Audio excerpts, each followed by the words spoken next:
over the years, I will always make fun of the airlines. Like you go on the seat and the seats are getting smaller, like you're getting closer to your neighbor. So right now, I think the airlines, they should like space out these seats and give us more room. Everybody should fly first class. I think Dr. Hajj for president. Yes.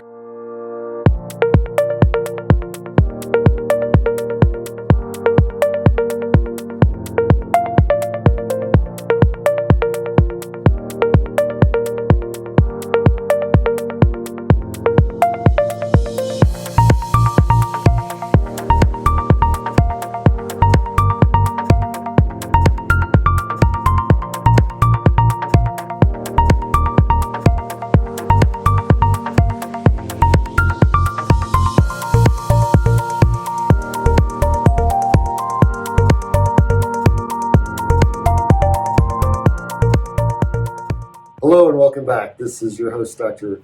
Richard Farnam. We are having the great privilege today of having the Las Palmas Chief of Staff and Pulmonary Critical Care Specialist, ICU Doctor, Dr. Ahmad Hajj, who is going to share with us facts actually as it relates to the COVID-19 disease and the coronavirus.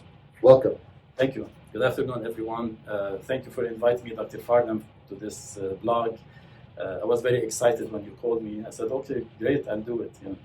Well, it's our honor not just to have you, but to have you doing this noble and frankly dangerous work of being the very front line, working in the ICU with the sickest of the sick patients every day.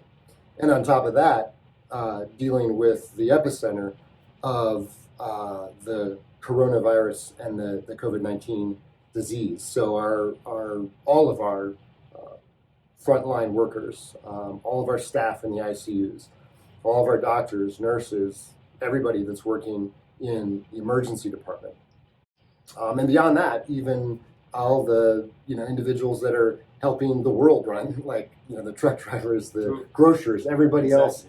Everyone else who's doing all the recommendations, all the CDC recommendations, staying at home, socially isolating. So we appreciate everybody's efforts to help flatten the curve and bring this pandemic to a merciful conclusion.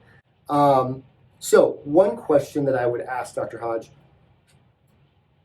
many people are comparing this to the seasonal flu. Now, obviously, the mortality rate is higher, but what's the difference between this coronavirus and what we would see every year as a seasonal flu? Well, first, let me start with saying that this is a new disease, and with any new disease, we have more questions than answers. Basically, this disease started, as far as we know, in China, the end of last year.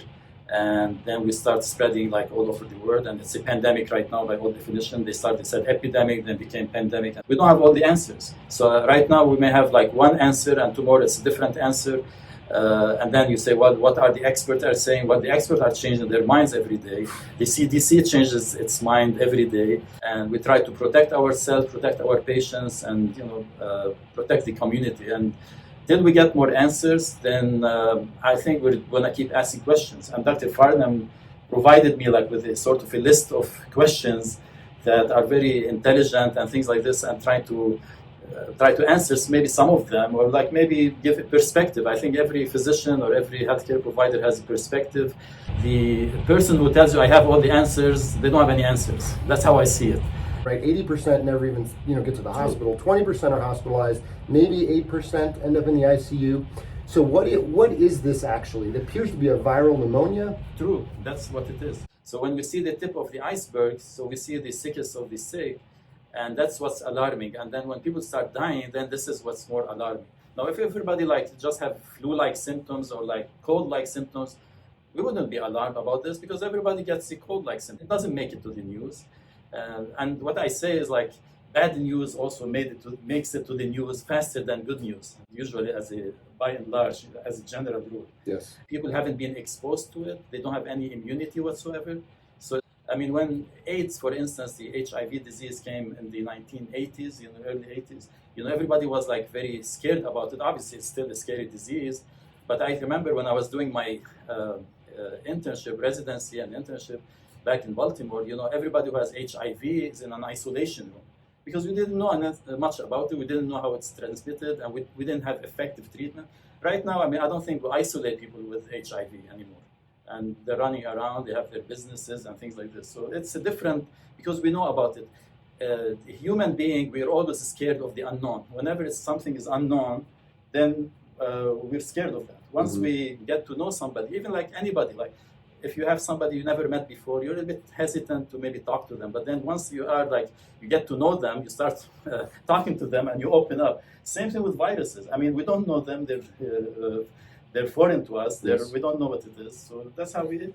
And I think that's a very good parallel in the sense that when HIV first came on the scene, there were no treatments. It was frankly a death sentence.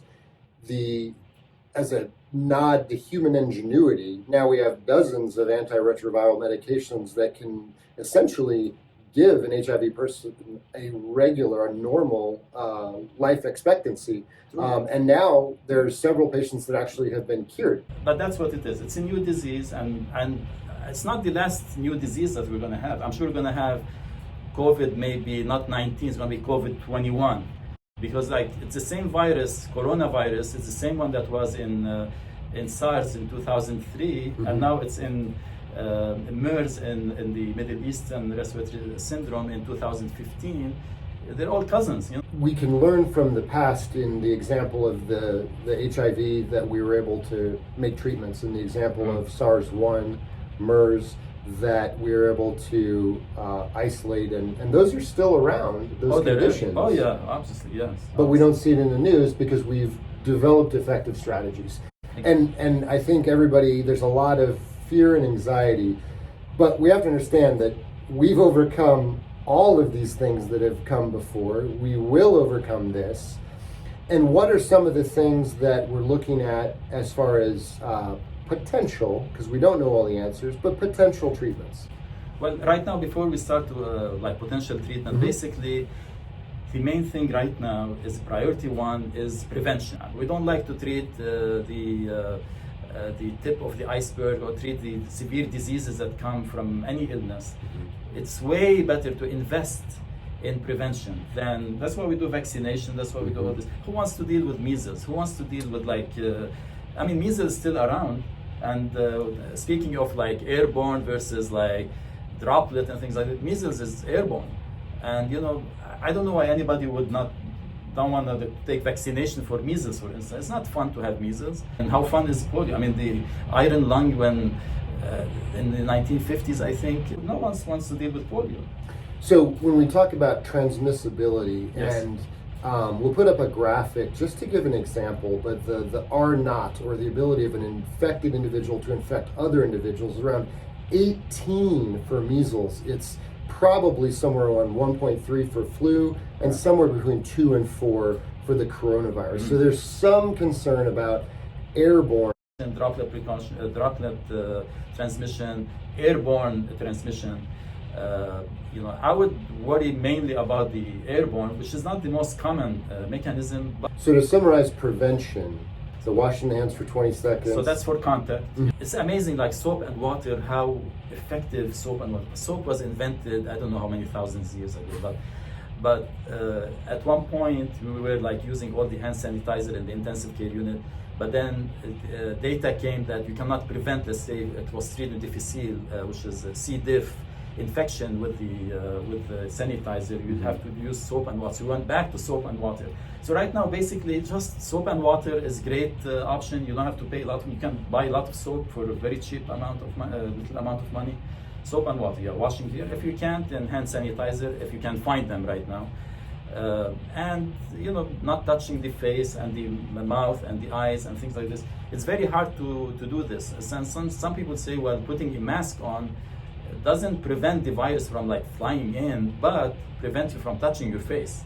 But that's one thing that we talk about here. Well, and then in one of our earlier videos with Dr. Goldstein, we were talking about the use of masks and how it was probably not necessary based on all of the expert opinion at the time. And then earlier last week, the CDC kind of changed directions and recommended that we should actually start, everybody to wear, and it doesn't have to even be a surgical mask, just cloth mask if they're going out in public, right? If they're not isolated, if they're not at home.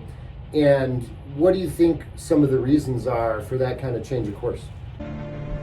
If you're working alone, wear a mask.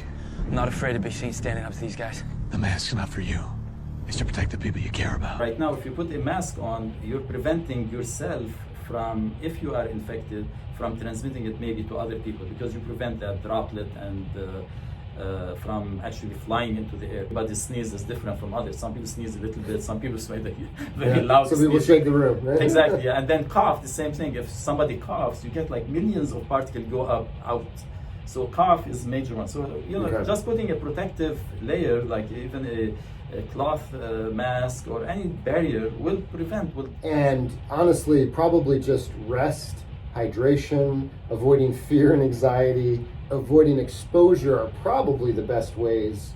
Are there any other things that you can do to, not really boost, because people talk about that, but to maintain a healthy immune system? It's a balance between how strong the virus and how weak the immune system, and vice versa, how strong the immune system and how weak the virus. The best option, if the virus is weak and we're strong, then nothing happens. If the virus is strong and we're weak, that's the worst outcome. And if they're strong, they can fight it off basically. But that's about it. Then to boost the immune system, few things can be done. Exercise will boost the immune system. Getting plenty of rest, nutrition. Nutrition is very important. Eating the right stuff. You're taking like fruits, vegetables, variety of things. Vitamin C, you can get it from natural source or tablets. I prefer natural source, lemons and oranges and things like this. And also stress. Stress can affect. Now, obviously, this is very stressful people. Some people are worried about their job, so this is very stressful. Supplements to augment the immune system. Zinc, for instance, it can augment the immune system. Yeah.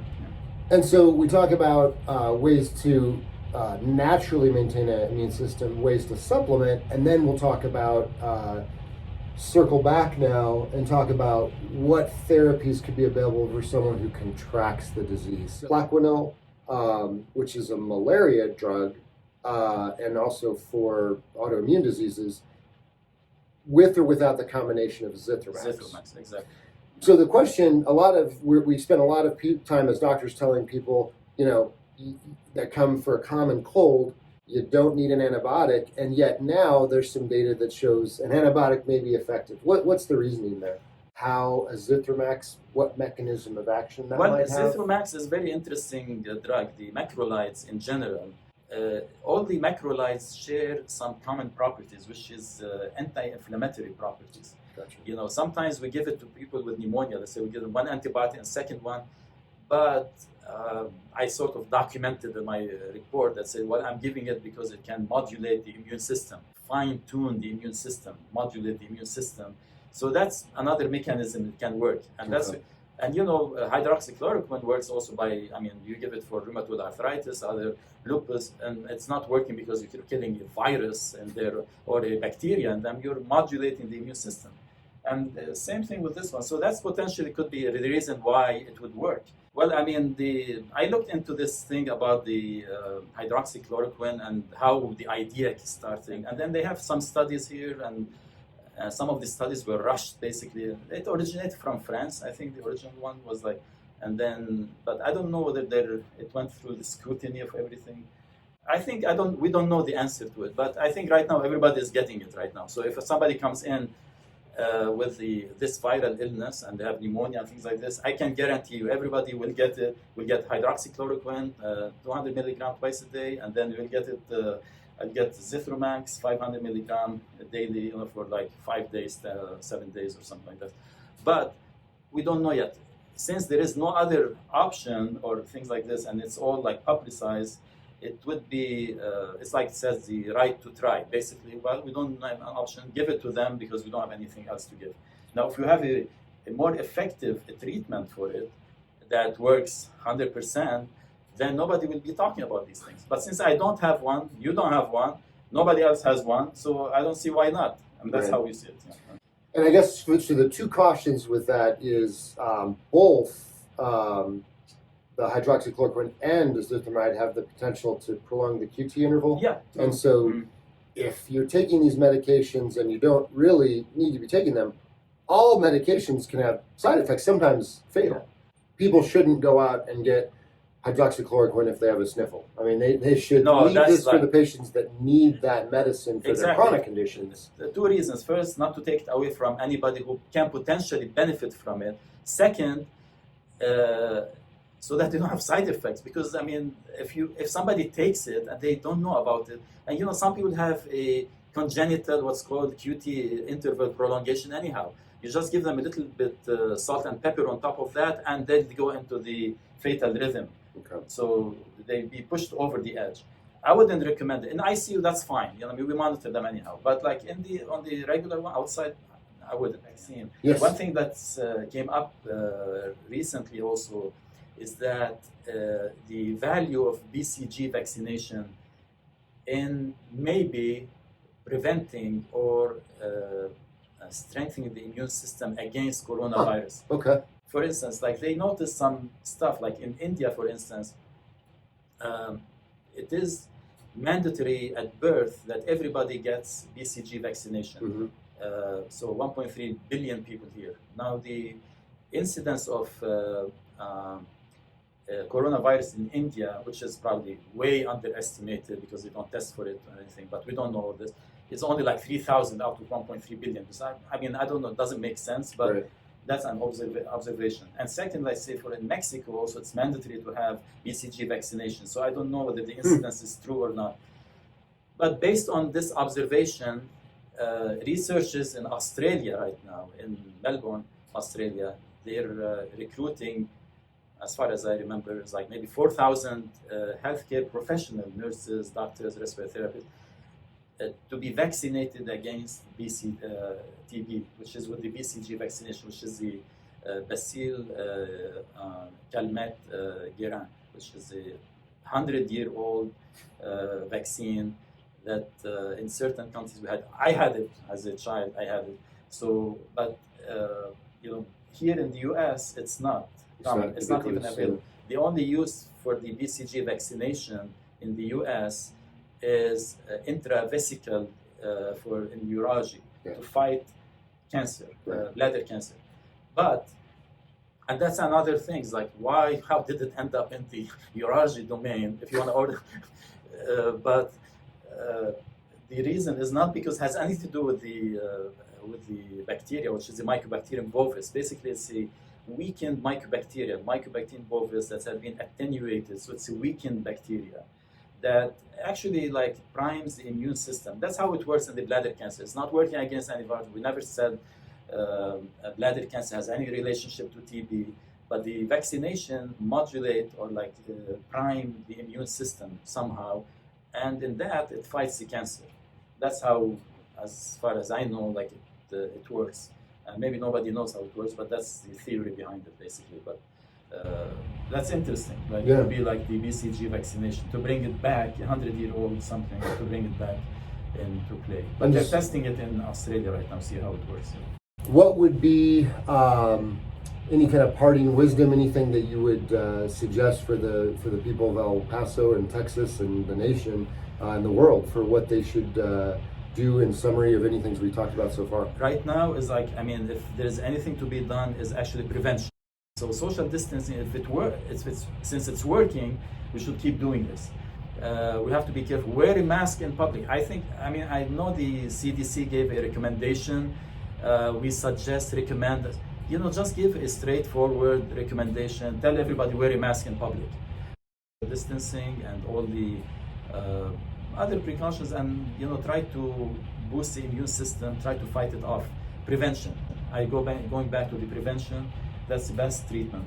before we get to the treatment. Because since we don't have an effective treatment, then prevention is the answer. Even, let's put it this way, even if we have effective treatment, I mean, we have bacteria that we have effective treatment for, but who wants to get the infection and then get treated for it? Why can't we? If there is a vaccine, let's say there is a pneumonia vaccination, I would rather take the vaccination and not go and get treatment, even though there is a very effective, very strong antibiotic that will kill that bacteria. I don't want this bacteria, period. I don't want it any near me, you know? That's prevention. Right. Yeah, exactly. So what we're doing is working. Let's keep it up. Eventually we'll get to that peak. It'll come down. Yeah. This is going to be around for some time, and then there will be a new iteration in the future. But essentially we're trying to buy time to prevent the hospitals from getting overrun, True. to give us more time to develop effective treatments and vaccines, and we will definitely get through this. Eventually, once we have what's called herd immunity, basically, I don't know the figure exactly what would be effective herd immunity. Basically, people around you are all immune and they don't transmit to you, you don't transmit to them, vice versa. That would be around probably 60%. So you have to get like 60% of the population of the world to have this one here. And I don't know what's going to happen later on when things open up, whether it's going to be, you know, over the years I will always make fun of the airlines. Like you go on the seat and the seats are getting smaller, like you're getting closer to your the person next to you, yeah. Person next to you, your neighbor. I mean, I noticed this over time. Like, how come like I'm closer to these people? So right now, I think the airlines, they should like space out these seats and give us more room. Everybody should fly first class. Yeah, I think Dr. Hajj for president. Yes.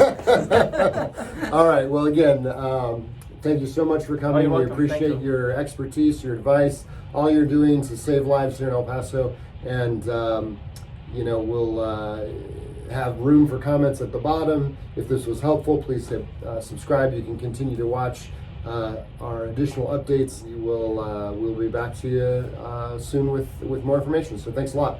Thank you.